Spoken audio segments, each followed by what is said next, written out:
We're ready. Thank you very much. Okay, welcome everyone to the second stakeholder meeting regarding rule group number 2. Today is November 9th, 2021, and the time is 2:06 p.m. My name is Chris Rouse. I'm the director of the Auto Industry Division, and I'm the executive secretary to the Motor Vehicle Dealer Board. This meeting was noticed on our website, and our rulemaking manager, Ms. Spellerberg, sent the stakeholders the comments, including draft language suggestions that were submitted after our first meeting. This meeting is being recorded, so I would ask each of you to identify yourself when speaking, and I would also ask that side conversations be avoided as they will be picked up on the recording. This is a fairly large group, so I would encourage you to mute your microphone when you're not speaking. For those of you who have not used this platform before, there's a raise your hand feature. Please utilize this feature in order to give everyone a chance to contribute without talking over each other. When more than one panel member wishes to speak, please use the raise your hand function, and when called upon, you can unmute yourself and talk to the group. So I will go around the virtual room and ask you to identify yourself and who you represent. And I'm going to go off my list of participants on my screen in front of me. So the first one is Miss Arlene. Arlene Tappinen, Meeting Recorder, Auto Industry Division. Thank you. And then Ms. Hartman. Ms. Hartman, Deputy Director, Auto Industry Division. Ms. Spellerberg.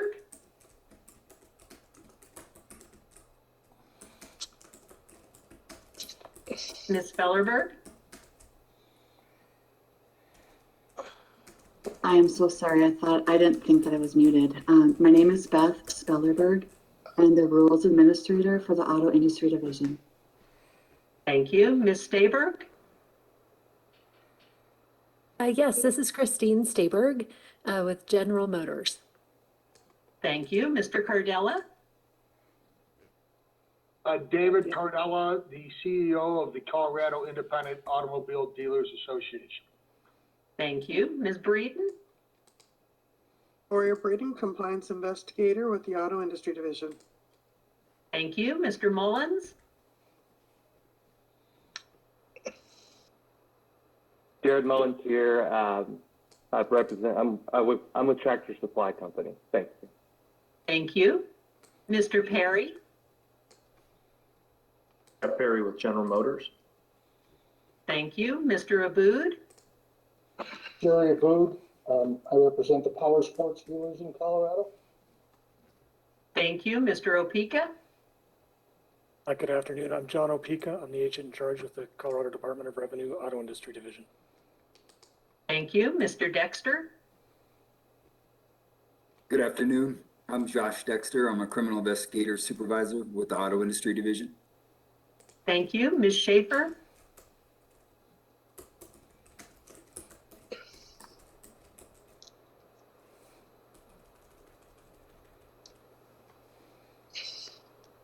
Ms. Schaefer. Oh, hi. I apologize. Julie Schaefer with General Motors. Thank you. Mr. Groves. Matthew Groves, Colorado Auto Dealers. Thank you. Then we have a Michael, and I don't know if that's McKinnon or if that's a different Michael. It might be Dahmermuth, and it's Michael Dahmermuth on behalf of the Colorado Automobile Dealer Association. Thank you, Mr. Dahmermuth. Ms. Brenner. Nicole Brenner with Reed Smith on behalf of Tractor Supply. Thank you, Ms. Brenner. Ms. Colleen. Sarah Colleen, Assistant Attorney General, representing the Auto Industry Division. Thank you. And then Ms. Hartman, if you would like to go through the attendees that I can't see that are on the other panel. Yes, we now have 4 call-in users. So the one with the beginning numbers 619, I'm going to unmute you. And if you could please identify yourself.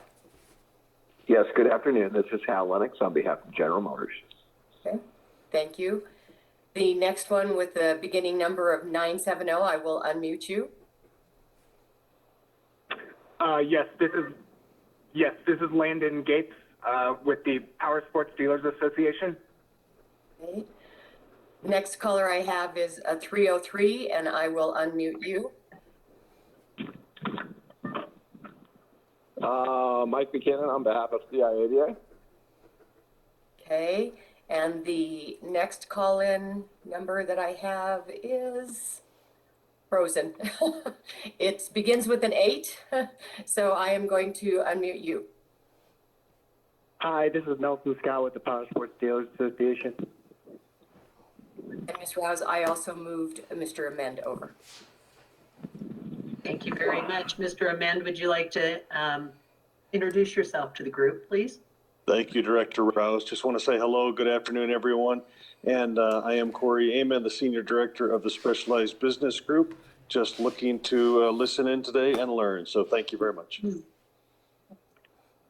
Thank you. Okay, this stakeholder meeting is to continue the review of Rule Group 2, which was not part of our annual rulemaking agenda.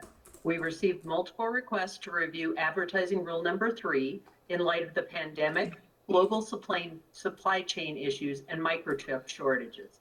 This effort is in response to those requests, and we thank all of you for being engaged in this process. Our work today will inform the draft rules that will be presented to the Motor Vehicle Dealer Board. It is important to remember that the Auto Industry Division can only propose rules. We're not the rulemaking authority. That's the Motor Vehicle Dealer Board. They are empowered by statute to promulgate rules.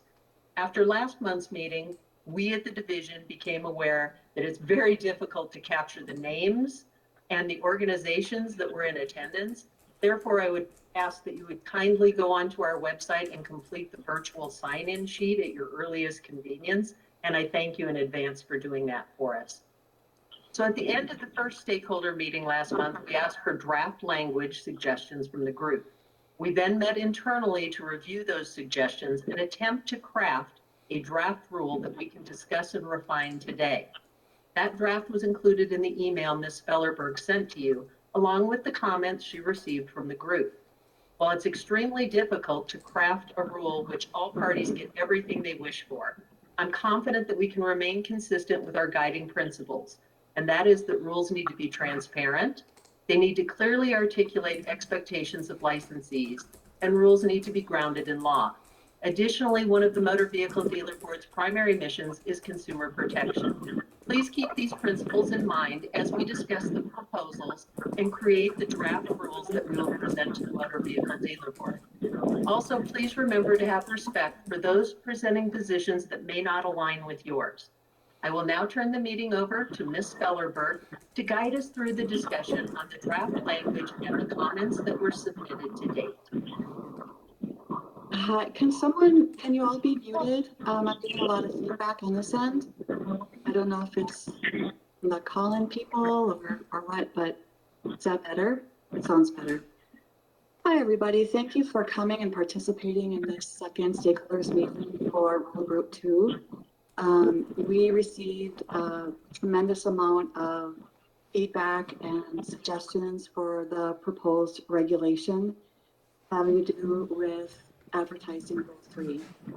And I want to thank you for your feedback and your suggestions. And it was very interesting what was presented to us. I received a couple of responses from people after we sent out the packet. And to get our discussion going, I would like to call on them first. So Nicole Brenner, can you please articulate your concern that you had with the regulation that was revised by Auto Industry Division? Yeah, absolutely, Beth. Just to make sure I'm clear, do you want me to speak to what we submitted or primarily to what the division circulated as the division's draft? You can do both. Okay. Nicole Brenner with Reed Smith, speaking on behalf of Tractor Supply. And during the last meeting was primarily talking about big box stores that sell utility and cargo trailers. So based on, and please, I'm on airport Wi-Fi. So if I start breaking up, let me know. I'll turn my video off and that should help. So at the last meeting, based on the conversation, we submitted a draft that primarily did two things. One, it would have allowed motor vehicle dealers to use a stock keeping unit or a SKU in addition to the dealer stock number or what General Motors had proposed, which was the VIN. The way that we drafted it, it would have allowed anyone to use the SKU, but we understand that motor vehicles are not assigned a SKU. That's really just for the purpose of trailers. And then the second change that we had submitted was exempting those trailers from providing the year for online advertisements. And I understand from the comments that were submitted that there's some question as to why. So I'll walk through that and then react to the division's draft after that. So I think what would be helpful is if I compare motor vehicles and what they use a year for and what trailers would use a SKU for. For motor vehicles, a year is a proxy for change in that vehicle. So you know that a 2020 car is different from the 2019 car. They are discounted, you might have different features, and you know that's when a model changes. For trailers, that is not necessarily the case. A 2019 5x8 utility trailer could be exactly the same as a 2020 utility trailer. You also don't have the situation, especially not right now, where you're still holding on to older inventory. If something did change about the trailer, that's when the dealer would create a new SKU or a new stock keeping unit. And so I think what else is helpful is if you were to go on Tractor Supply or Lowe's website and look at a 5x8 utility trailer, you'd find that they're around $1,000. Very different from looking at a new car that might be $25,000 or $30,000. I would say this is more similar to going to Lowe's and looking to buy a new lawnmower. You might care what the features are about the lawnmower, and you might compare it to a different lawnmower. A lawnmower might actually be more sophisticated than a utility trailer because it does have a motor and other features that a utility trailer does not. But you're not concerned with what year that lawnmower is. Just like anything else that you purchase at a big box store, like Target, you don't know how long it's been on the shelf. You don't know what year it was manufactured. That's not, it doesn't provide any additional consumer protection. When there is a new change to a trailer, like let's say a tail light is added, then the dealer would create a new SKU. So by allowing the SKU, that's a proxy for change. So you would know when there is a new model. Advertising the year doesn't show you that there's anything different. You would just be advertising the same trailer twice. But there was conversation at the last meeting to make sure that the changes that we were submitting didn't apply to any trailers like RVs or camper trailers. And so that was why I had written it to not apply to multi-purpose or camper trailers based on the definitions in Colorado, because those are the trailers with sleeping or living accommodations. And by doing that, I was trying to capture and exempt utility and cargo trailers, which don't have a motor. Oh, looks like I'm slowing down. Can you guys hear me okay? Yes. Okay. So that was why I used those definitions. So the divisions draft, I'll move on to that. You have used the definition of utility trailer, which I understand to be trailers that are 2,000 pounds or below in Colorado, and that's the definition for utility trailers in many places throughout the country. Most trailer dealers would also sell something above 2,000 pounds.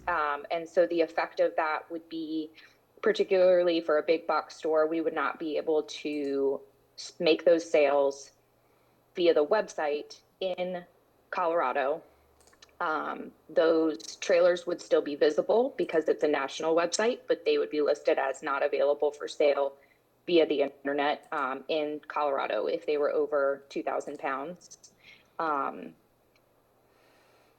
then as to the year, I think I've walked through why we would ask that be an exemption for utility trailers. I think both the General Motors draft and the draft from the Colorado auto dealers did that a little bit differently than our draft or the division's draft. We don't see an issue with how it's worded in their drafts either. Thank you, Nicole. Does anyone have a comment or any feedback with regard to her position? Okay.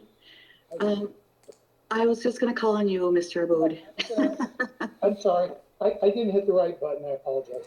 That's fine.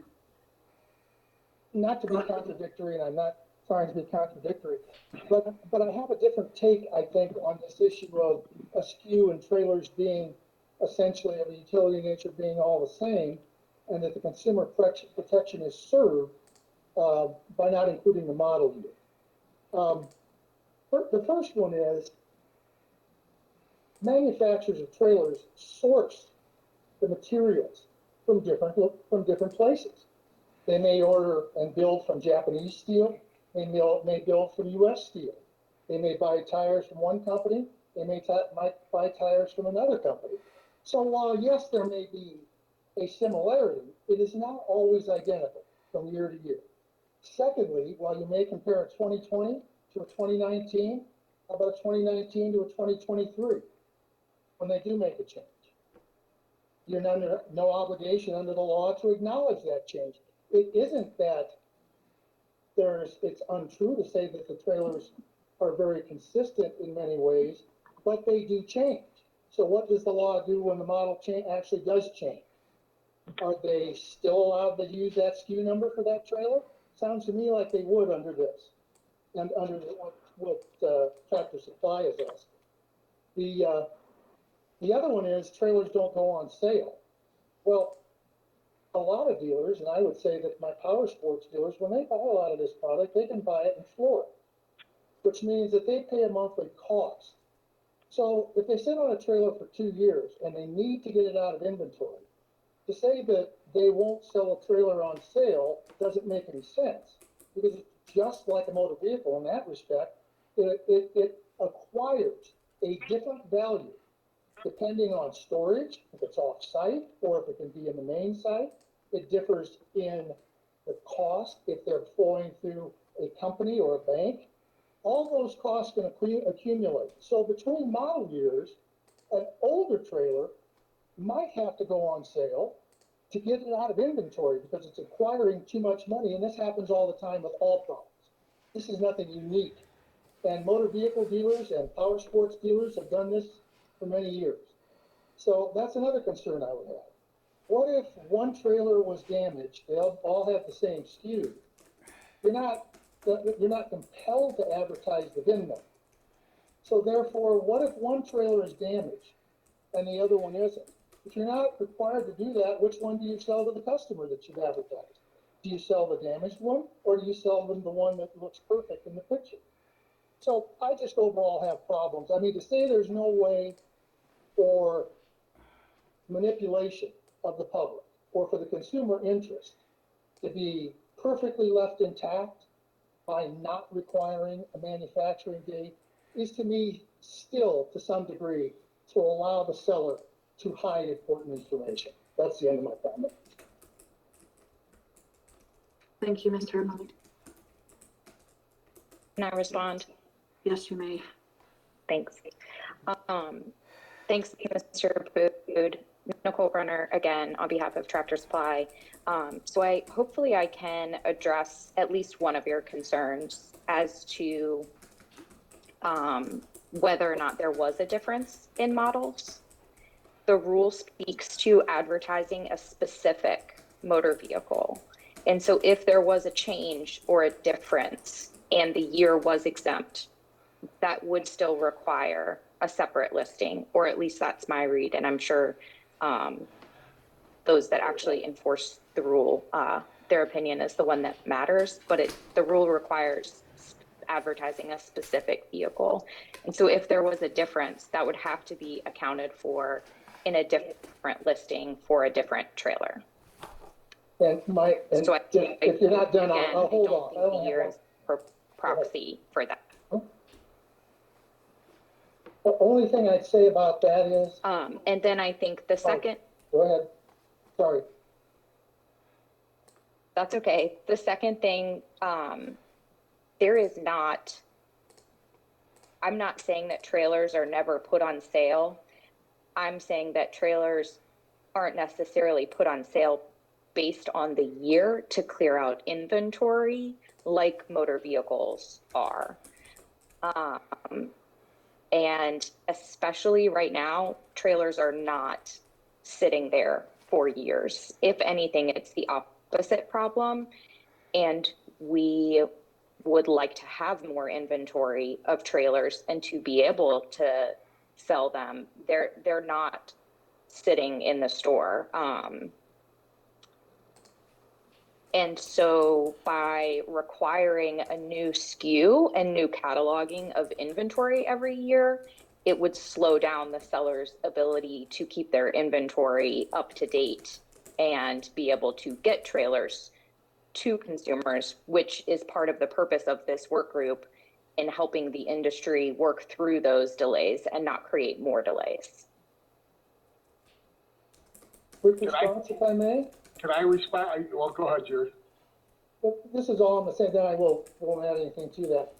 I still think the issue of the thoughts regarding the hen house comes in here at some point.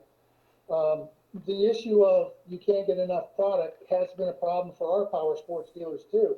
I can also tell you the times when you couldn't get a vehicle off the lot in 2008 if you rolled it out onto the street and gave it away.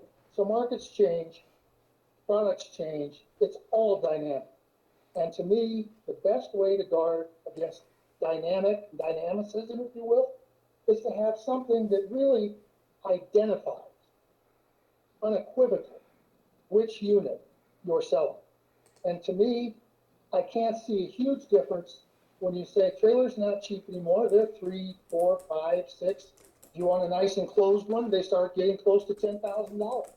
So my sense is that my dealers have been handling these products in the 36 years that I've been here, and I've never heard one of them tell me that it was a nightmare to take care of trailers because of the reasons that have been cited. And with that, no more comments, I promise. Thank you, Mr. Wood. Mr. Cordella? David Cordella with CIADA. I have to agree with Jerry, and I have to disagree that just because of a market change right now, that you don't have to designate the year of a trailer. The year of a trailer matters, and whether it's a 2014 or a 2016, that adds value or decreases value on it to the consumer. The consumer should be made aware of that. And if you feel that there is no difference to the consumer, then there shouldn't be a problem with having to identify the year. So I agree with Jerry. You got to have that. There's no other identifying way, and market changes, and you have a glut of vehicles at a time, and you might have a model change from a 2015 to a 2016 where there's no changes whatsoever to the car at all. But that designating year of that model does affect the value, and the consumer needs to be aware of that. And you can't make a rule for today that you need. We're making rules today that are for the future, not just for the market condition of today.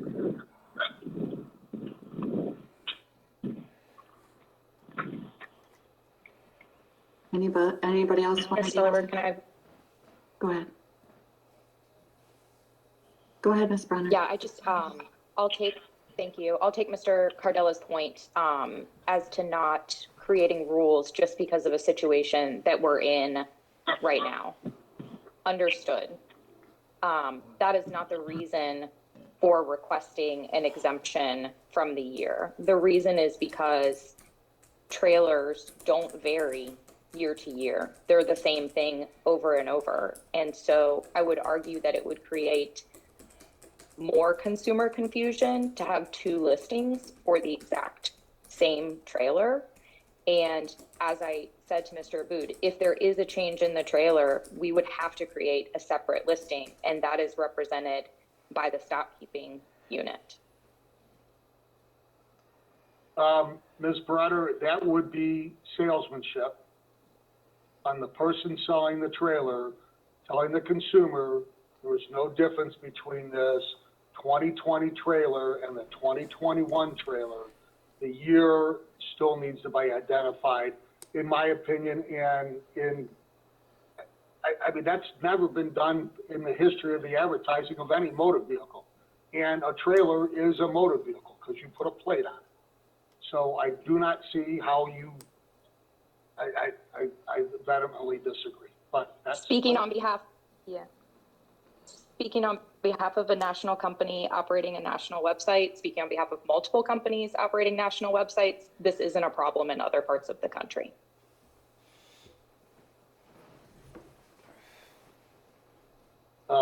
Not to be facetious, but welcome to Colorado. We're a much better state.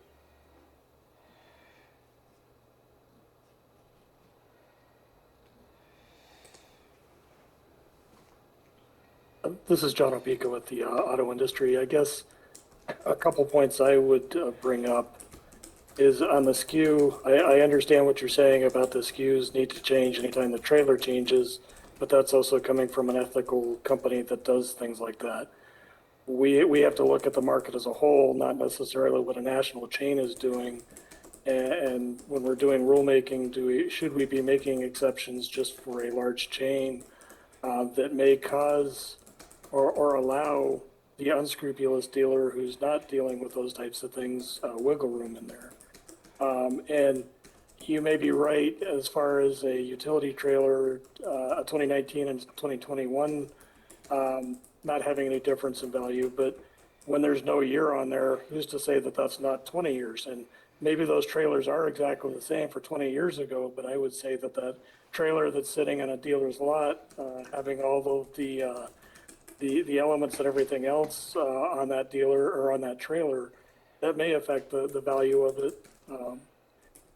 And again, yeah, the consumer may have the decision to make the decision to buy the one that's newer versus the one that's older, but we kind of have to look at the whole picture and not necessarily what's good for one subset of dealers. And you could get an unscrupulous dealer that starts changing things up and doesn't change the SKU numbers so that they can advertise them the same. That would be my concern on an enforcement perspective. Thank you, John.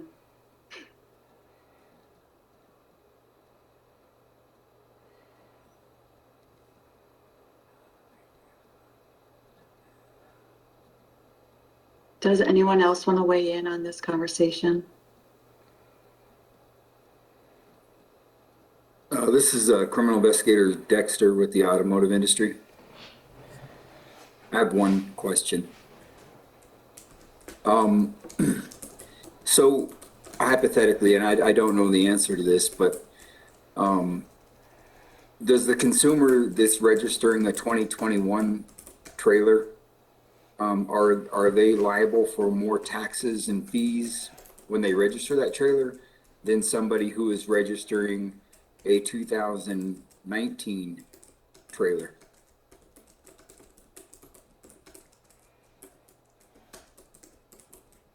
I don't think anyone from Tax and Reg is here. Well, I think that would go on the value of the vehicle, and I do think Department of Revenue, Tax and Reg would adjust for the year and the model year. So, you know, I would have to say that there probably will be a difference in taxation. Isn't it just based on the price on the bill of sale? It's also based on the value of the vehicle. Correct, which is the price on the bill of sale. Again, for trailers, it's different, right? We don't list it the same. A trailer gets a bill of sale and a receipt from the register. think what we're talking about here, though, is the difference in years. And if the difference in the years will create a difference in the value to the consumer, not only on the purchase of it, or when they go to sell it or trade it to another dealer. You're not going to get the same value for a trailer of 2019 or 2021, even though it might have sat for 2 years on the lot, because as Mr. Opeka pointed out, there's deterioration of the parts and everything else as it sits there. Nobody knows the wear and tear on a trailer because there's no mileage recorded on how many miles that trailer was used. So you're talking about a value difference. We're talking about not harming consumers, and the only way to prevent that from happening, in my opinion, is to disclose to them the year of the trailer they're buying. Whether it's a 2018 or a 2021, that hasn't changed for the last 6 years. It doesn't matter. But the year does matter, and it's going to matter in the future for the value of that trailer. Mr. Cardella, if I could respond, you're using year as a proxy, but you said wear and tear. And year does not necessarily equate to wear and tear. You can have more wear and tear on a 2021 trailer than a 2019 trailer. So once again, you're trying to substitute something for changes in trailers, different features, wear and tear, and year is not an accurate proxy of any of those things. It does not represent anything to the consumer in any of those categories. Ms. Brenner, as somebody who sold things for over 45 years in this business, I'd have to disagree. And I have sold trailers, trucks, motor homes, boats, snowmobiles, so I would have to disagree with you. I'm talking about from a consumer standpoint. I understand what you're saying, okay? And it's, you know, that a trailer is built the same, and that you can look at a trailer and see the wear and tear on it, but that's not always necessarily the case. And the year and of the model, the year of when it was produced does make a difference to the consumer down the road. May not make it initially because that's all they can buy at that time because there's a short supply as there is now. But 2 or 3 years down the road, it's going to make a difference when they go to get rid of it. But this isn't a requirement on resale of trailers 2 to 3 years down the road. This is a requirement from the dealer on sales of trailers. And I mean, I understand what you're saying. I do a lot of work with stakeholder groups across the country, but primarily in Virginia. And Virginia likes to say the same thing that you just said about Colorado. You know, we're special. We'll do it our way. But that's not supported by what Lowe's and Tractor Supply see in every other state across the country. It's the year is not there, and it doesn't matter to the consumer.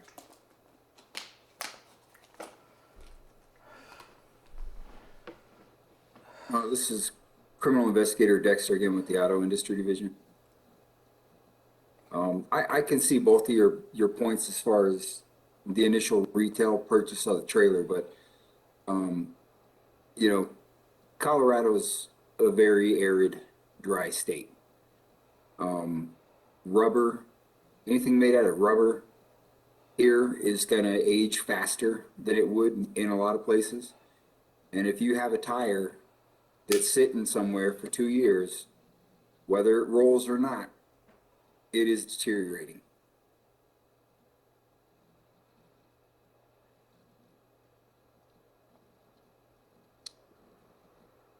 And Hey guys, this is Matthew from the Colorado Auto Dealers. I have been poking around through the statutes here, specifically addressing investigator Dexter's tax question.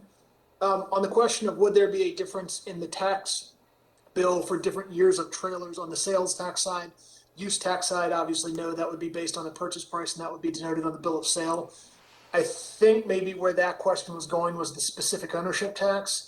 Under 42.3.111, trailers are subjected to a specific ownership tax upon registration, and under 42.3.107.2, it says the annual specific ownership tax payable on every item of Class A property shall be computed in accordance with with the following schedule, but it's based on taxable value. So, as Ms. Brenner says, if there's no difference in taxable value between a 2019 and a 2020, then there would be no difference in the specific ownership tax. If there is a difference in taxable value, then there would be a difference in the specific ownership tax at the time of registration.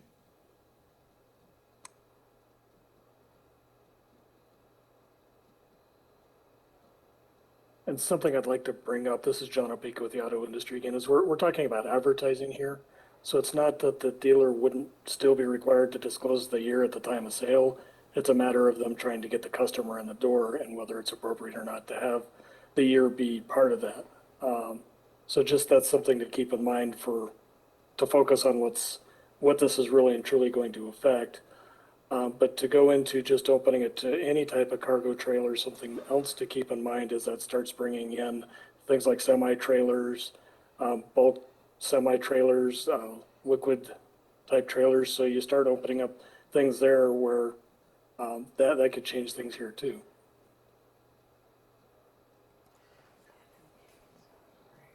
I should figure out how to use the raise my hand feature on my iPad, so apologies. But I think what I'm hearing is an answer on the tax and fee. Thank you, Matthew. And I understand from Mr. Opeka that what you're saying is it's disclosed at the time of sale, but we are talking about just the online advertisement and what is posted on the website. So agree with both of those.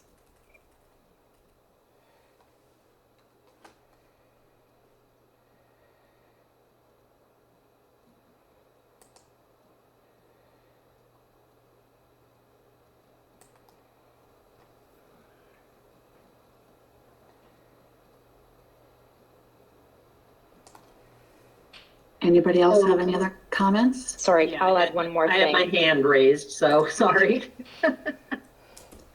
So we are currently talking about the very first line of the rule, okay? And so it's the proposed language that the division put in that last page of your packet of materials. So advertising a specific motor vehicle for sale or lease with prices or terms quoted without fully identifying the vehicle as to year, make, model, and dealer stock number.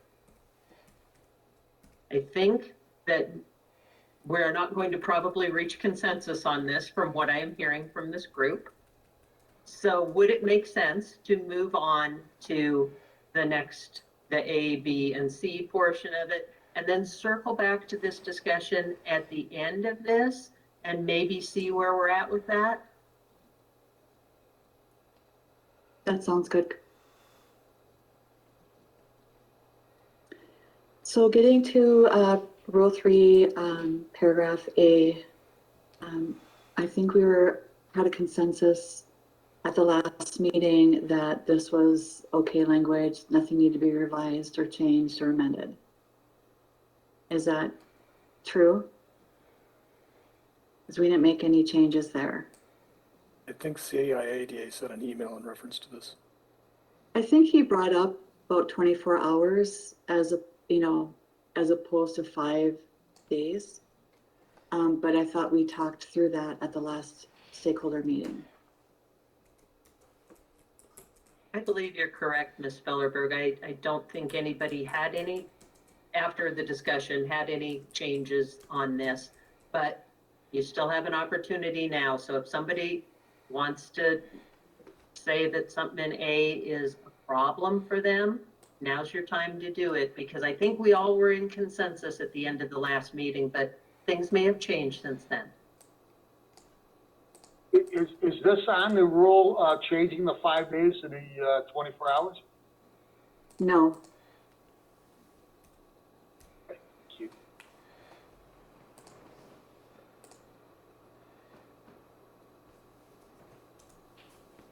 Okay. No comments. We'll go to Paragraph B. If a motor vehicle is not available for immediate delivery, the advertisement must clearly and conspicuously state the motor vehicle's availability such as it is in transit or in order and that is not in stock.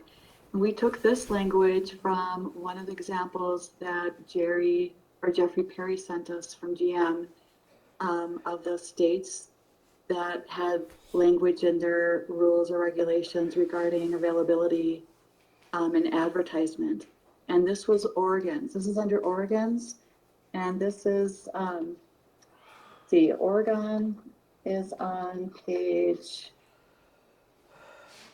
RG2-08 in your packet. Actually, it's on RG209. It's a second part of Oregon's. And that's where we got that language from. We read all the examples and we talked about it internally, and we believed that we were of consensus that Oregon's language was the best for our, for our industry. Does anyone have any comments?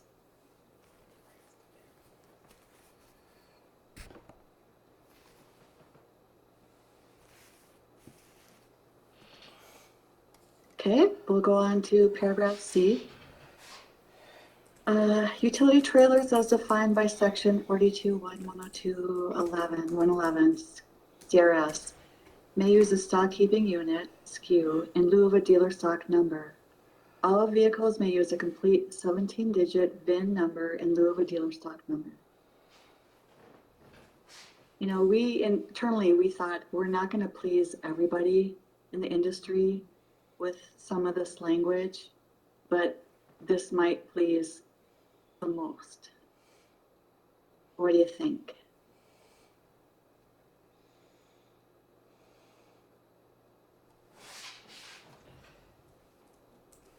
Wow. Okay, rulemaking's done. Just kidding. All right. So, do you want to circle back to first sentence in under Rule 3? I mean, we just were here.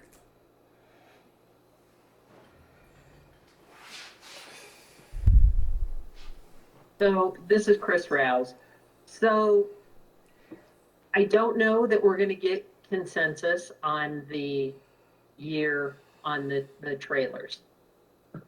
I would look for some alternative suggestions that would maybe make it so that we were informing the consumer of what they were purchasing, or, let's try and think of something maybe a little different that maybe meets in the middle, or, let's throw something out there, because if we were to go to a rulemaking hearing before the dealer board today, we would probably take this language and then everybody would have to testify as to why they think it should have year and why it shouldn't have year. And I would prefer not to put all of us through that, but if we have to, we have to.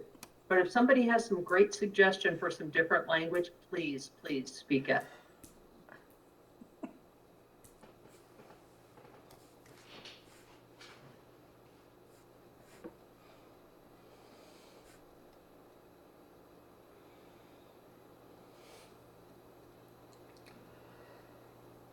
This is Nicole. I guess I'd have a question based on Mr. Opika's last comment about this applying to lots of different kinds of trailers, which under the lots of the stakeholder language, it would apply to different kinds of trailers. If the year in under the division's draft just applied to utility trailers. And so we're talking a specific class of trailers only under 2,000 pounds. You're breaking up. I'm sorry. Thank you for telling me. Hopefully that helps. Tremendously, it helps. Okay. Thank you. As the division has drafted it, it's only utility trailers. And so if there were to be a year exemption, we're talking about still requiring the year for all other kinds of trailers, just not ones that are drawn less than 2,000 pounds, open flatbed trailers. And so I'm wondering if that changes any opinions.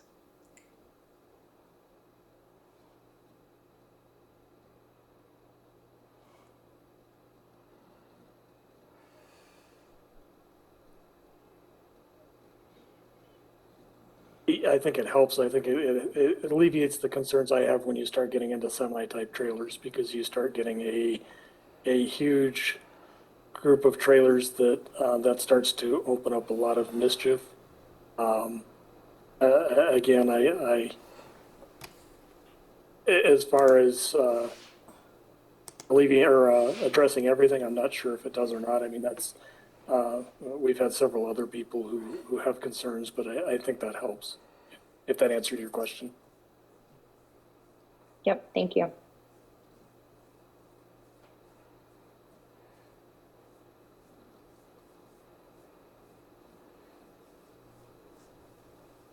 That's Ms. Rao, this is Nicole again. I think that's the only half measure I can think of at the moment. I'll certainly try to think of others, but what was submitted and discussed last time included other kinds of trailers. And so if the year exemption were just applied to utility trailers in that Part C, and that then there's not enclosed trailers, and if that alleviated any concerns, that's the half measure that I would propose for consideration. Thank you, Ms. Brenner. So, Mr. Aboud and Mr. Cardella, any thoughts on that? Mr. Aboud, you're muted. Oh, there you are. I apologize, but I didn't get the gist of what Ms. Brenner said. I couldn't quite hear it, to be honest with you. If you could just recite it for me, that would be helpful. Ms. Brenner, would you mind? Not at all. Tell me if I'm breaking up. My suggestion was to consider only having the year exemption apply in the Part C or subsection C as to just utility trailers based on that definition in Colorado law, which would not include cargo trailers or any other larger trailers. It's just open flatbed trailers under 2,000 pounds that are drawn by a motor vehicle, the kind of thing you could pull your lawnmower on. So that's my suggestion for a half measure. Okay, well, it would, however, it still includes enclosed trailers. There's nothing that I'm aware of under the definition of utility trailer. A small utility trailer can weigh under 2,000 pounds and be enclosed. That's one. The other one is, from the standpoint of the degree of specialization of the trailer, just to give you an idea, motorcycle trailers can vary from snowmobile trailers, all of which, from what I understand now, are considered utility trailers. So we would be talking about enclosed trailers up to 2,000 pounds, personal watercraft trailers, snowmobile trailers, side-by-side trailers, and ATV trailers. And I believe when I go to the Tractor Supply website, almost every one of your trailers indicates having almost a different power sports vehicle on it. So there are a variety of types of trailers that fall under that. So I'm not sure what we're cutting out if we're going to take utility trailers, if I understood you correctly, and just say utility trailers don't need a model number. So I think I'm using the Colorado definition of utility trailer and the industry definition of utility trailer, but I think when you're calling it a power sports trailer or a snowmobile trailer, are we just talking about different kinds of things you can put on a utility trailer? Those aren't different kinds of trailers. Well, it's really, they do vary. For example, motorcycle trailers are often quite a bit different from a personal watercraft trailer. So there are distinctions. But if you're talking about what we've seen for so many years as a tip-up trailer used for ATVs and oftentimes for snowmobiles, it all depends on how they're advertised. But I would say this, every type of trailer for every type of vehicle would fall under the utility trailer definition. And while you define them as utility trailers, perhaps on your website, they may or may not accommodate certain types of vehicles. There are differences in them. But going back to that, that is exactly the type of trailer that would concern my power sports dealers in terms of not having a means of identifying the model year. I don't think that how they're used is what the issue is here. It's the fact that utility trailers is a rather sweeping term. It's not a narrow, small, we have one type of trailer and that fits all. It really isn't that. Like I said, we have covered trailers, we have rail trailers, we have unrailed trailers. And yes, a lot of them are flatbed type trailers used for ATVs and snowmobiles. Some of those, but as time goes along, I don't know how carving out the exemption for utility trailers, because if you take out utility trailers, what other trailers are regulated by the Department of Motor Vehicles? You probably could have horse trailers, and you could have you could have trailers for tractors, you can have trailers for husbandry. So there's a whole host of other trailers out there, I agree, that are defined in statute. But for the most part, I don't think we're talking about those. I think we're talking about, as you mentioned, the smaller utility trailer. I wasn't thinking of a 16-horse, 4,000-pound, or 16-horse, 4,000-pound trailer when we talked about utility trailers. So I guess what I'm saying is what you're saying is merely telling me what I don't feel comfortable about and using that as the exception. So I just want to make sure my position was clear on that. And you may disagree, and I understand perfectly, but I'm not sure that's going to fix the problem, at least for us. Can I ask a question? Do all these trailers have a year put on them? Ms. Brenner?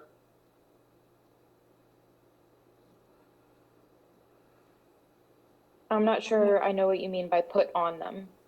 Are they all designated by a year? Jared, I think that might be a question for you. Yeah, this is Jared with Tractor Supply, Jared Mullins. Generally speaking, it's a SKU until we stop selling the SKU. We don't carry on might provide that information to others, but it's not something that we get from them that I'm aware of and put on our website. So the trailers aren't designated by a year. There's no designation issued by the state or the feds that it is a 2018 or a 2019 or a 2020. I'd have to double check that to be, to speak clearly on that. Yeah.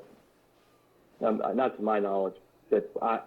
In my dealings with it, has not come up, but I can certainly circle around to our buying team and carry on and find out how they can designate that.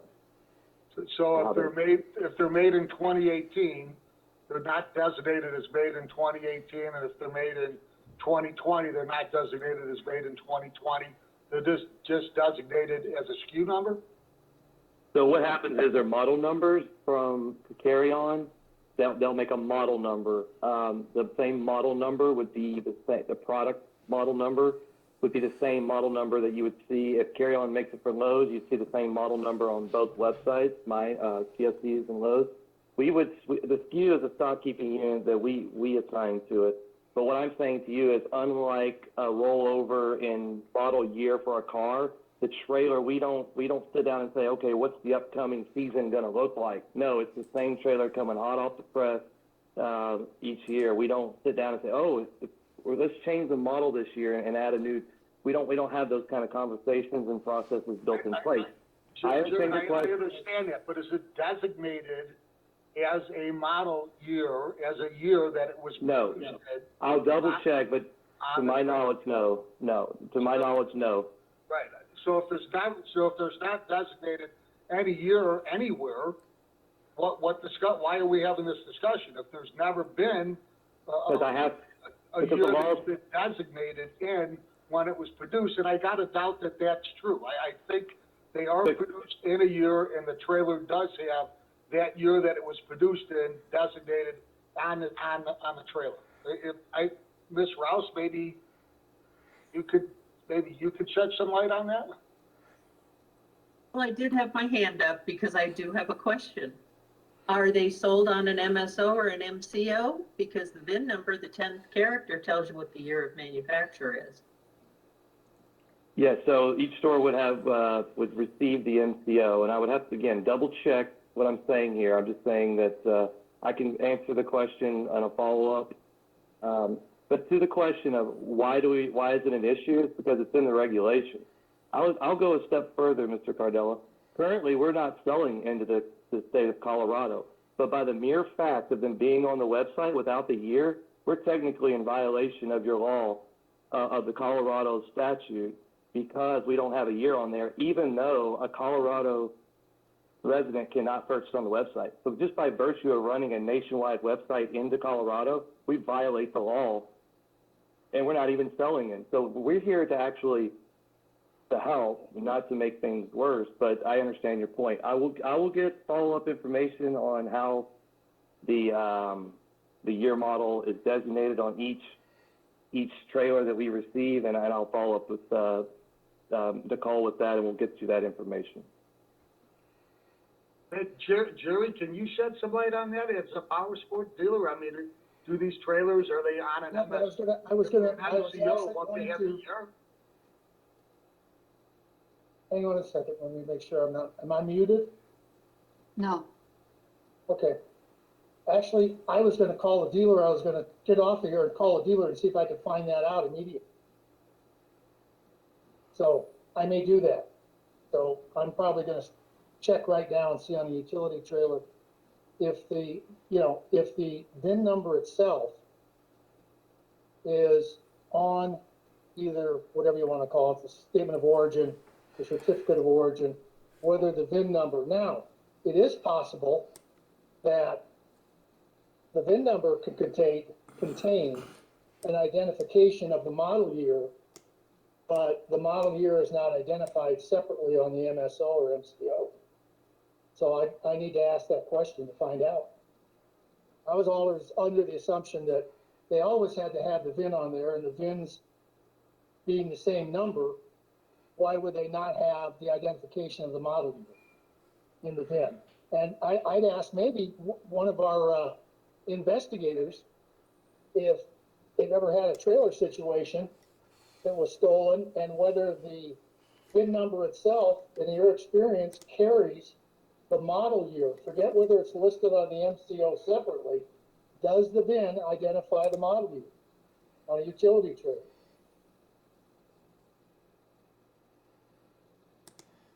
None of us know. Yeah, this is Jared again with Tractor Supply. Mr. Cardella, Mr. Boot, I will definitely check into this and see what we can find. Yeah, I'm gonna check too, but just because I agree with you, that's worth having that knowledge before we go too much farther. I just was always on the assumption, whether it was identified or not, that the consistency of VIN numbers would include the model year, but maybe not for utility trailers.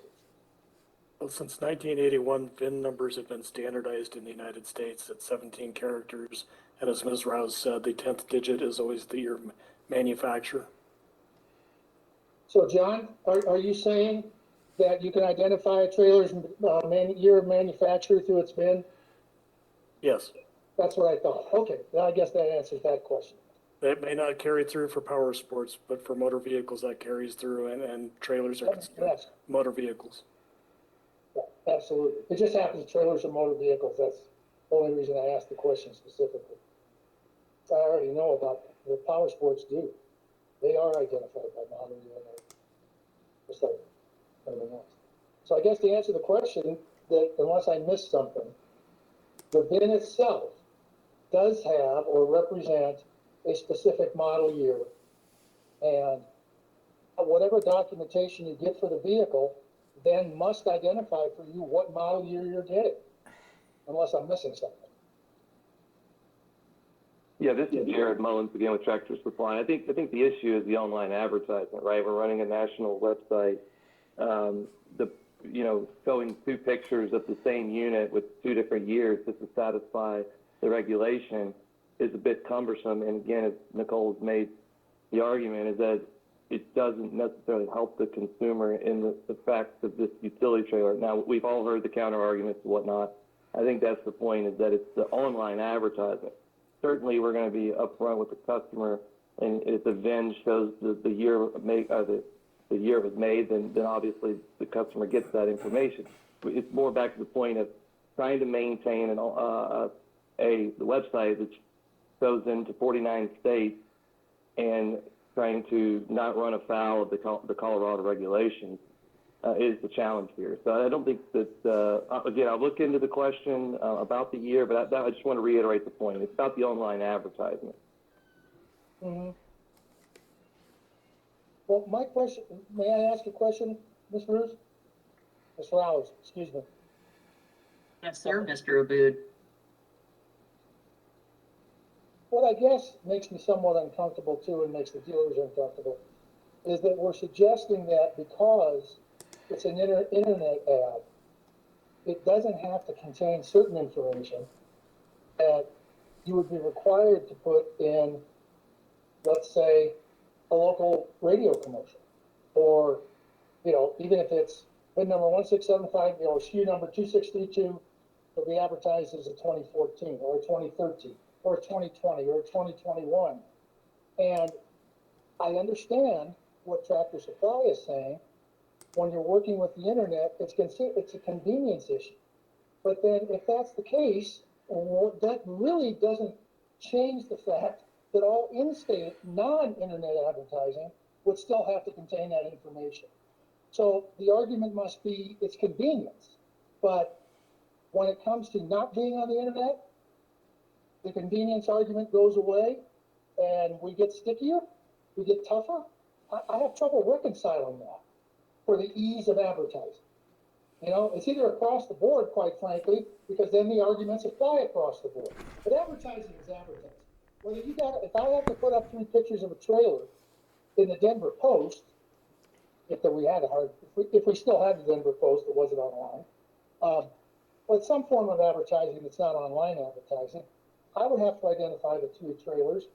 But you suggest that's cumbersome to do it on the internet. I would suggest it's a hell of a lot easier to picture 3 items on the internet, on your website, than it is to do the same thing in a local advertising medium.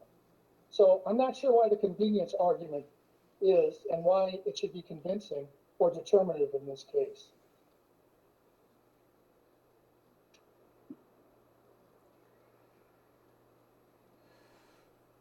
This is Jared Mullins with Tractor Supply again. I'm sorry, I didn't mean to say that it was a convenience. I'm just saying that that it's a national website. Now, the problem is I can't turn it off in Colorado, right? I can't turn the website off to where no one in Colorado can see it.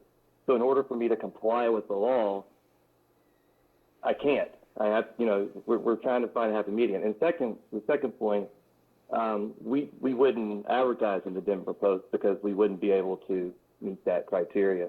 We also wouldn't run a holiday ad that goes into the region that would cover California because we wouldn't put a trailer and a year number on it. So the point being it was well taken, but we can control that. We cannot post in the Denver Post or the Denver newspaper but the website is a totally different challenge. And I think that's kind of where we're coming from on behalf of other of our retailers. And so I understand your point, and I just appreciate you allowing me to express our side as well. Thanks.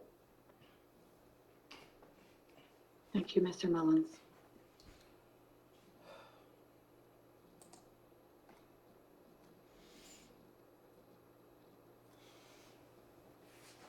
Mr. Cardella, do you have your hand up? I will pull my hand down. That was from prior, because I figure out how to get the hand up. Okay. No, it's all good. I didn't want to leave you out of the conversation or ignore the fact that you wanted to speak if you did. No, thank you very much. No.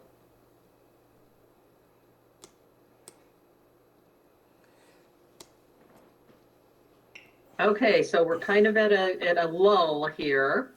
Do we want to have any further discussion, or do we want to do a little more research and have another meeting? Or where do we stand right now? Because Ms. Spellerberg is going to need to put together a rulemaking package for the Motor Vehicle Dealer Board, and I don't want to rush it. If you all have not had your say or have not been able to have a discussion about what your points are, please tell me, and we'll schedule another meeting, because I know you're going to look into a couple of things about the VIN numbers on the utility trailers, on the MSOs, and on the vehicle itself. Let me know what the group thinks, please. I mean, I don't think we can really decide until we find out about the year being on each individual trailer. I mean, that's kind of where we're at the impasse here, so. Well, this is Jared with Tractor Supply. What if I found out that it was? What would that change in the argument? That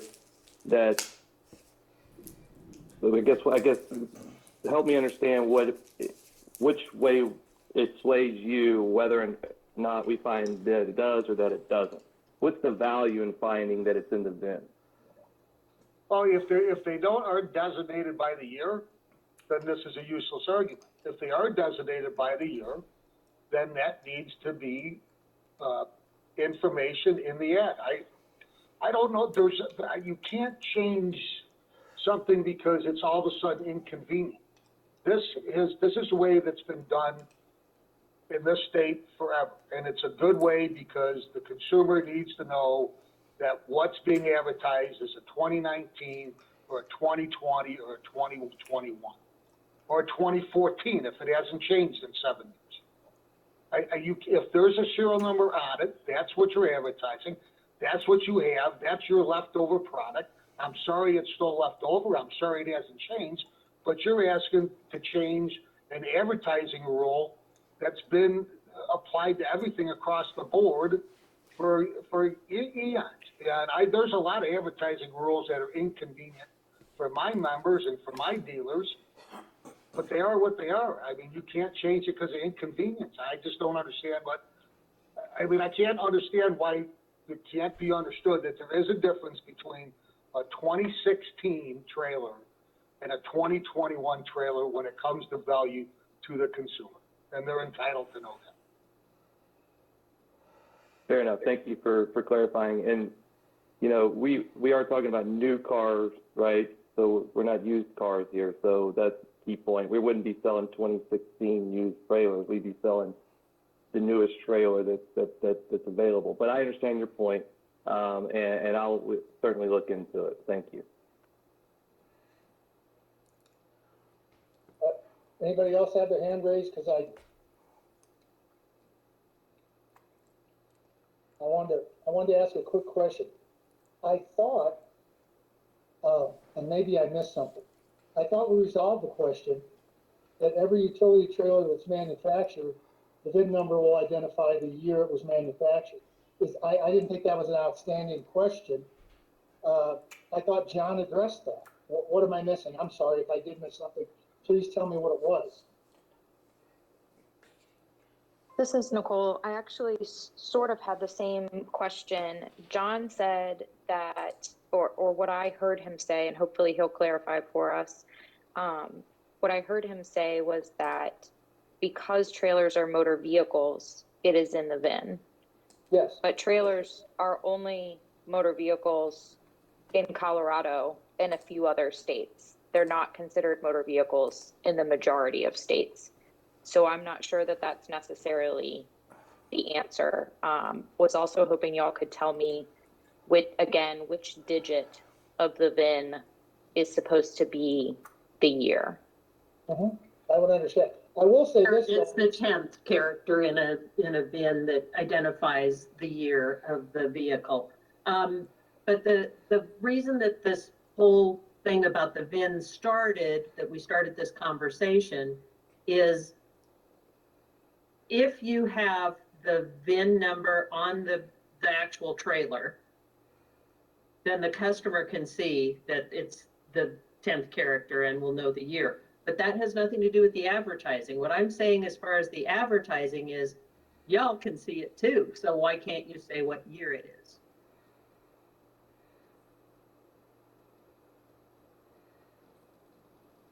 Understood. And I think the answer to that is two parts. As Jared said, one of the reasons that we're raising the issue is it's just not something that's required in other places. And it is a hurdle to have the website do that.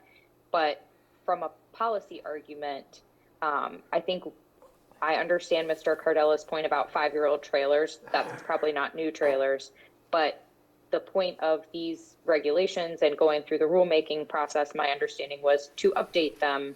And we are talking about internet advertising. And if there is no benefit to the consumer by providing the year, then what is the point in that regulation? And I think that was what we were advocating for, was that it was not providing additional benefit to the consumer, and that was the reason that it's not required elsewhere, and that we would ask that it not be required here.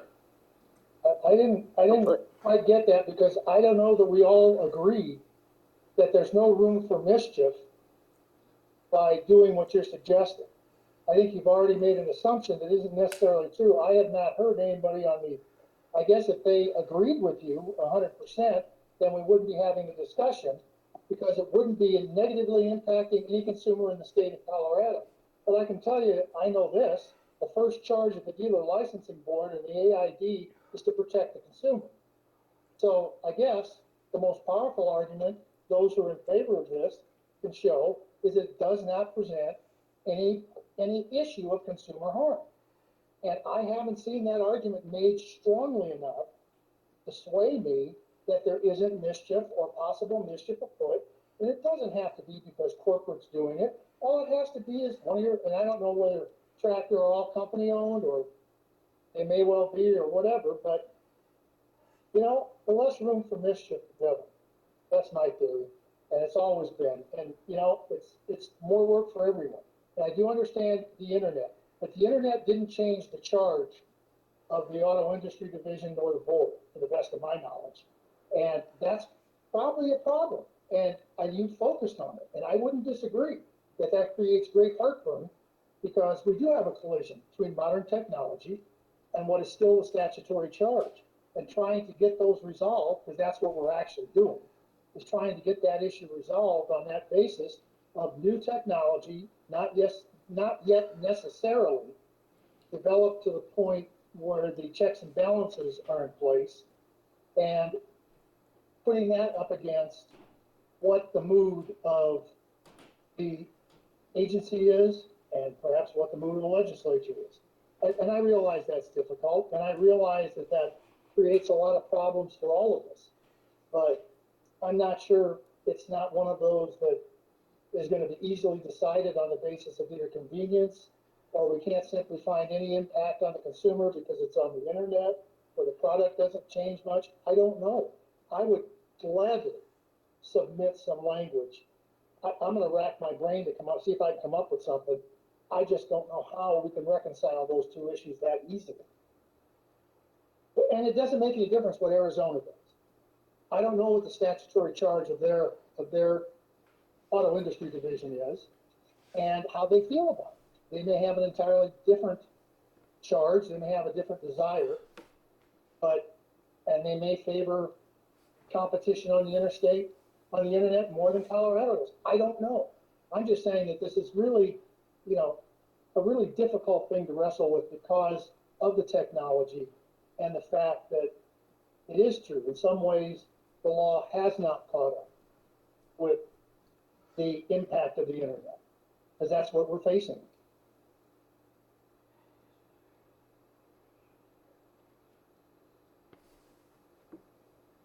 I was right about your charge, wasn't I, Mitch Strauss? Yes, sir, you were. Additionally, there is a statutory definition in Title 44 of what an advertisement means. So it's not just an internet advertisement. So, I mean, I can pull it up, I'm sure, but I hate to read out loud to y'all, but I will. advertisement means any commercial message in any newspaper, magazine, leaflet, flyer, or catalog, on radio, television, or public address system, in direct mail literature or any other printed material, on any interior or exterior sign or display, in any window display, on any computer display, on any point of transaction literature or price tag that is delivered or made available to a customer or a prospective customer in any manner, except that the term does not include materials required to be displayed by federal or state law. Now that's the statute that defines advertising. So we have to kind of keep that in mind too. We can't just pigeonhole that we're only talking about internet advertising. We're talking about advertising across the board.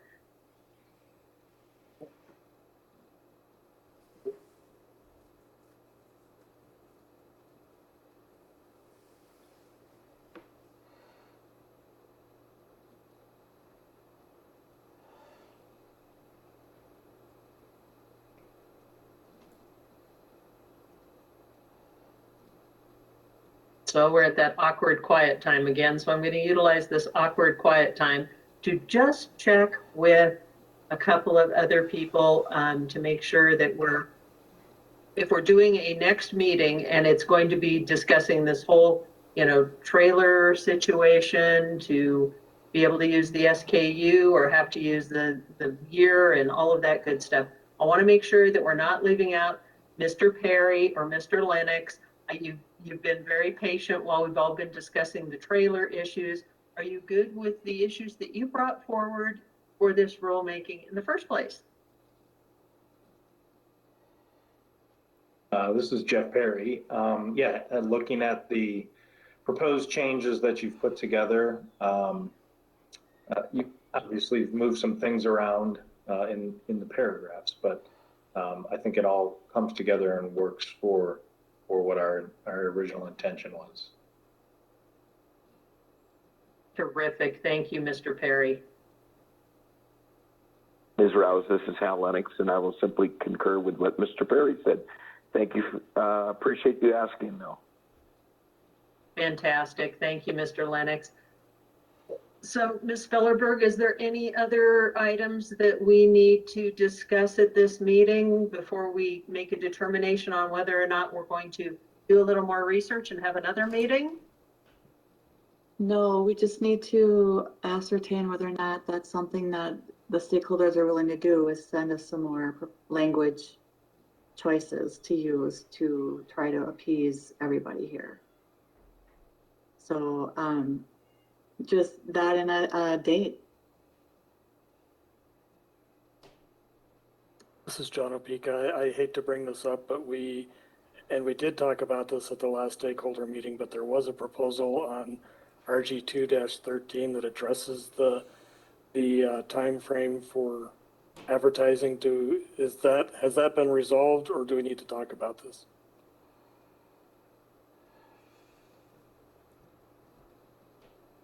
Well, I think when we discussed in our internal group, we decided that the length of time was not broken, so we weren't going to fix it. But Mr. Opeka is right. If we're going to have another meeting, is that something we want to talk about at the next meeting also? That was language proposed by Michael McKinnon on behalf of CIADA.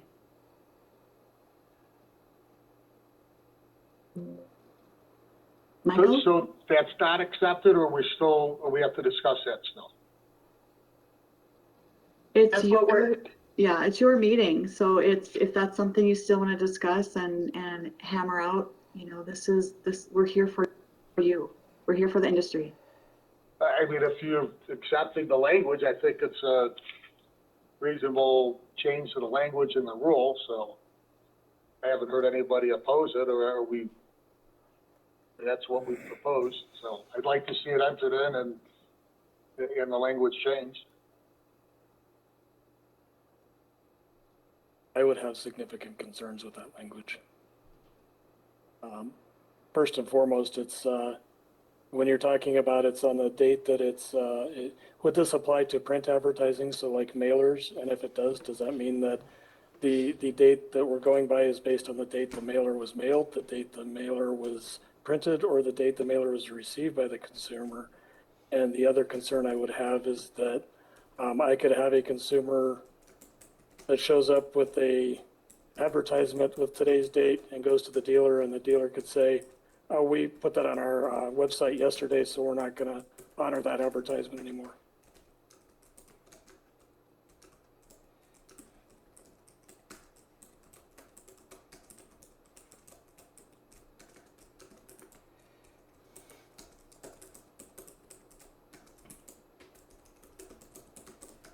I have a point of clarification for Investigator Opeka. The point you just discussed is obviously an advertising rule, but it sort of feeds into what I believe is Rule 19, which is a statutory reference to bait and switch. If we were to change from 5 days to 1 day and what you just discussed happened, wouldn't that necessarily negate your ability to charge bait and switch as a crime? And would that be a statutory change that could not happen at the regulatory level? I would have to go reread the bait and switch statute, but I think that goes into it. It has to be more than just one violation. You have to show a pattern of it, or so I don't want to go too far out on a limb on that. No, that makes sense. Thank you. But yes, my concern is that dealers would use that as a reason to never honor an advertised price because and to be fair, most dealers can't tell me when they did post an advertisement. Most of the time when we've asked that question, the response is, I don't remember when we put that on the internet.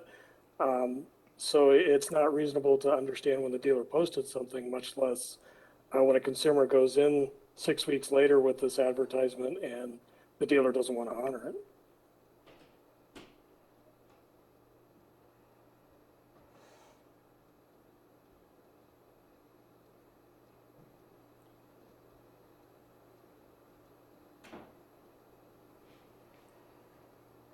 Okay, so am I hearing that we want to have an additional meeting and that we're going to discuss the year in trailer advertisements, and we're going to talk about the length of time that an advertisement needs to be posted? I think that's what I'm hearing. So, as before, we welcome suggestions. I think that we should use the building block of the language that we put out at the very end of that has what we came up with in our internal group. Piggyback off of that, try and work your magic and give us some suggestions on it. We do have holidays fast approaching, and I know people like to travel for holidays and stuff. So I was kind of looking at the calendar and wondering if maybe the first week of December is going to be rough because some people take extended holiday for Thanksgiving. So maybe if we were looking at the later part of the first week of December, or we'd be looking at the second week of December. So I would suggest, just to throw out there for discussion, the afternoon of Thursday, December 2nd.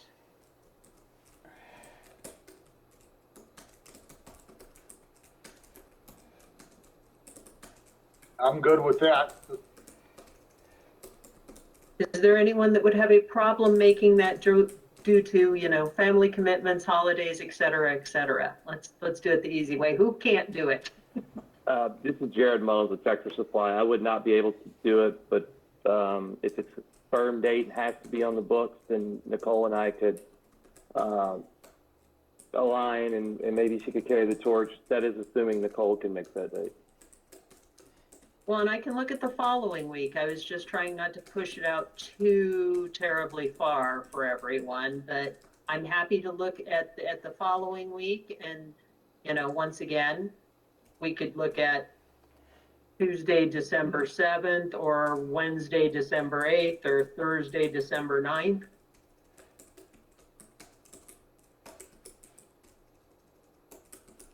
Do those work better for you?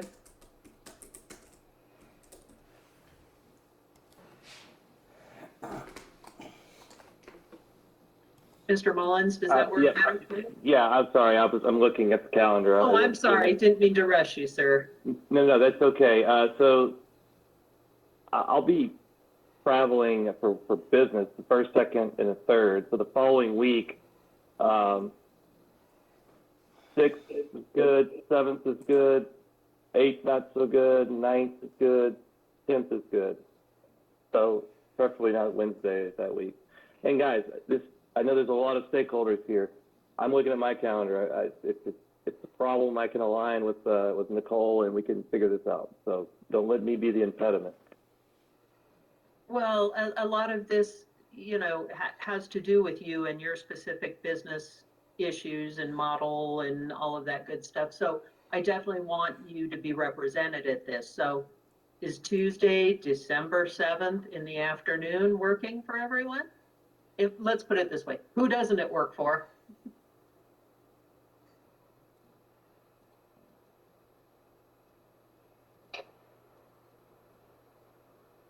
Okay, I'm not hearing anything, so I'm going to go with Tuesday, December 7th at 2 p.m. All righty.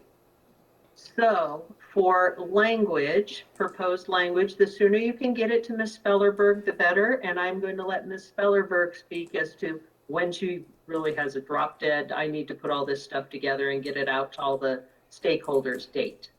So go ahead, Ms. Spellerberg. All right, I need to look at the calendar and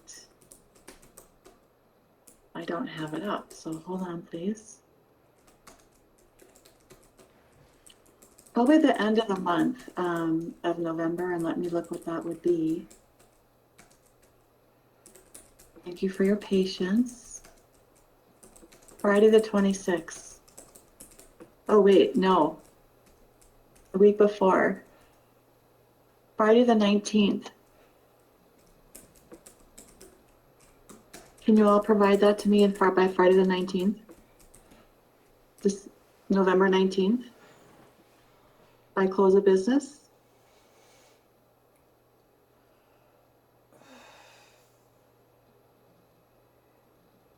Did you all hear me? Okay. Does that work as a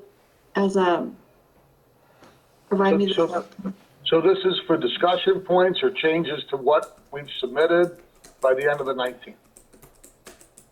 Yes. Any research, any proposed language, any other changes, what have you. And if you could provide that to me by the,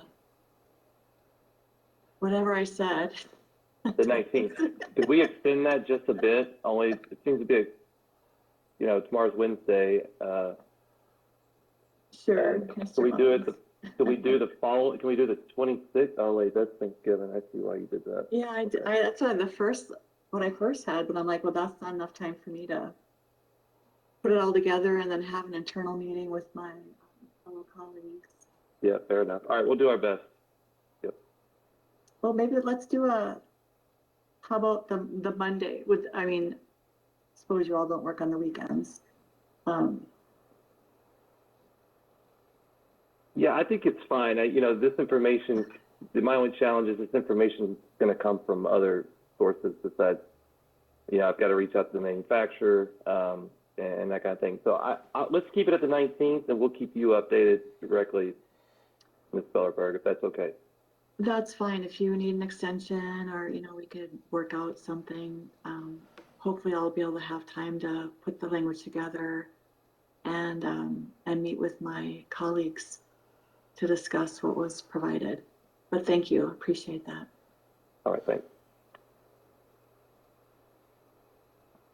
Fantastic. Okay, so I think we have a game plan that we are going to get language piggybacked off of the latest draft from the division. You guys are going to make changes, tweaks, suggested language, get it to Ms. Spellerberg by the 19th of November, and then we will convene again on December 7th at 2 p.m. Did I misunderstand anything? Sounds perfect. All right, thank you, everyone. We appreciate your working through all of this, and we appreciate the good discussions that everybody had today. Thank you. Thank you. Thank Thank you, everyone. Bye. Thanks, everyone. Thanks. Thank you. Great job. It's always Thank good to you. see you. For your patience. Thanks, guys. Appreciate you.